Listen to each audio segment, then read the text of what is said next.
Hello everyone, how you doing today? Well, that's great. So today I will be reading chapter 3 from Shallow Seeds, one of the short stories from my crime thriller anthology, Lifestar Corners.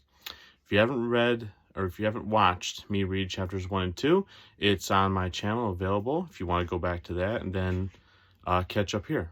Or just watch this one first. It's your choice. Let's begin. Chapter 3.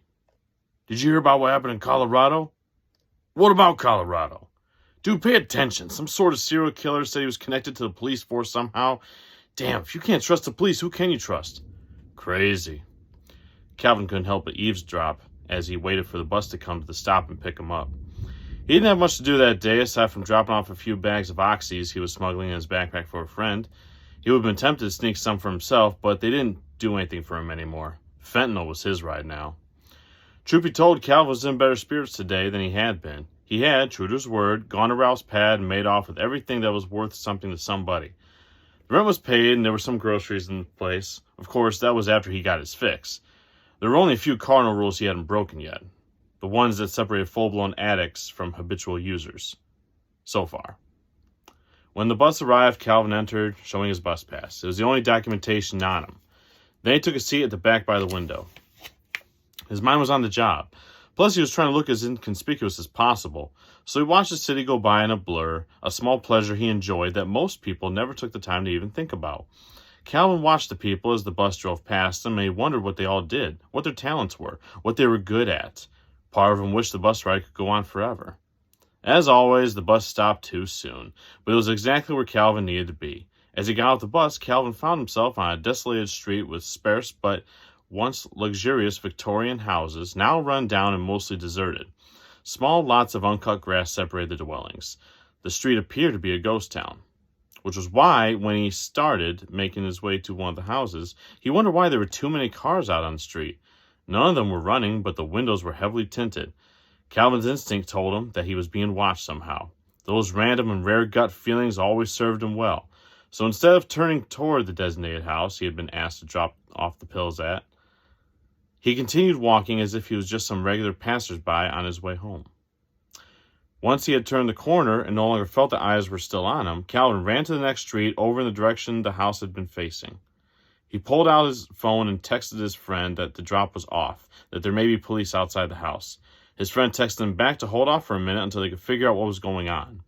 Roughly 10 minutes later, Calvin's friend replied that he was indeed correct and that there was a task force after the people inside the house, and that they were just waiting for someone to drop off the pills so they could swoop in and grab everyone, Calvin included. Calvin thanked his lucky stars. The last thing he needed was a felony. He knew himself, and he knew that prison was totally not an option. Had he continued his mission, there was no question he would have been picked up and charged. The quantity of oxys on him would guarantee a felony, and he knew better than to snitch on these sort of guys. Another text came to Calvin's phone. It was the contact telling him to leave his backpack in the house across the street if it was safe enough. The owners were away for the weekend. So Calvin snuck around to the back and peered through the windows to see if anyone was there. Satisfied that it was empty, he easily jimmied the lock on the back door and made his way inside. He dropped off the backpack on the sofa in the living room and was just about to leave when he saw a minivan pull up to the house that was still under surveillance and park in the driveway. A woman got out of the van and proceeded to open the sliding door on the driver's side. Immediately, she began taking plastic shopping bags out and went to the porch. She made another trip and this time carried what looked to be a tote bag to the porch. She reached inside and deposited the contents onto the porch as well. Calvin couldn't see for certain, but it looked like there was some sort of logo on the bag. Once she was finished, she knocked on the door and walked back down the porch to the van. Now he wanted to stay to see the police come pick this woman up. Obviously, she was the wrong target, but he thought it would be hilarious to see this scene ensue. Only it didn't. She took out her phone, typed into it, smiled at what she saw on the screen, and made her exit. Calvin waited, but none of the police did anything. They just let her leave. Hours went by and still nothing.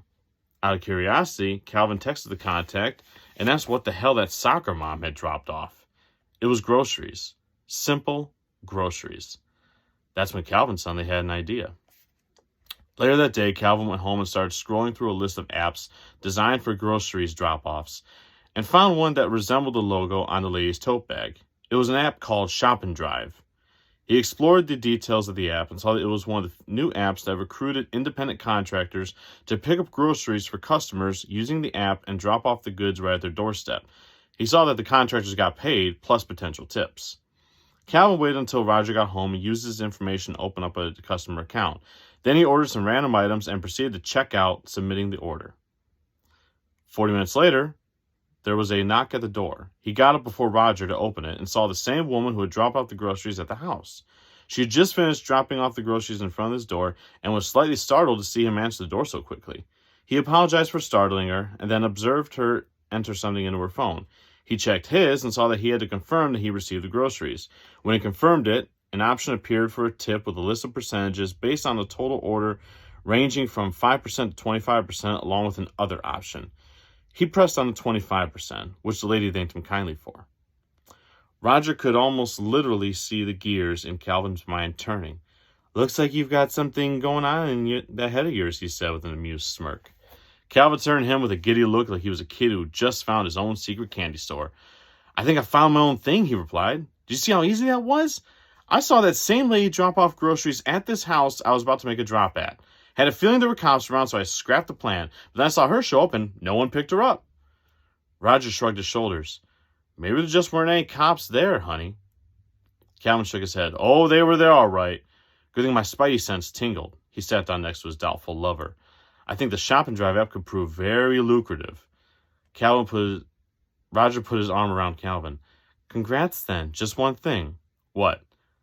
"Doesn't that spidey sense work for the good guys, not the big bad street hood?" Calvin playfully smacked Roger with a pillow. This concludes Chapter 3 of Shallow Seeds from Life's Dark Corners. If you are interested in picking up a copy for yourself, they are available on Amazon for Kindle, Kindle Unlimited, and paperback. I also have signed copies available if you would prefer that. And if you wish to follow me and stay tuned for more reads and more shorts, please subscribe to my channel, James Michael's Books, as you can see right down here somewhere. That's the first time I get to do this. It's down there somewhere. I don't know where. It's there. And also go onto my website, jamesmichaelsbooks.com, where my personal email's on there if you'd like to talk to me personally. Thunder. And also my email subscription is there if you wish to stay updated on upcoming books, book deals, content, events, things of that nature. Have a good day, everybody.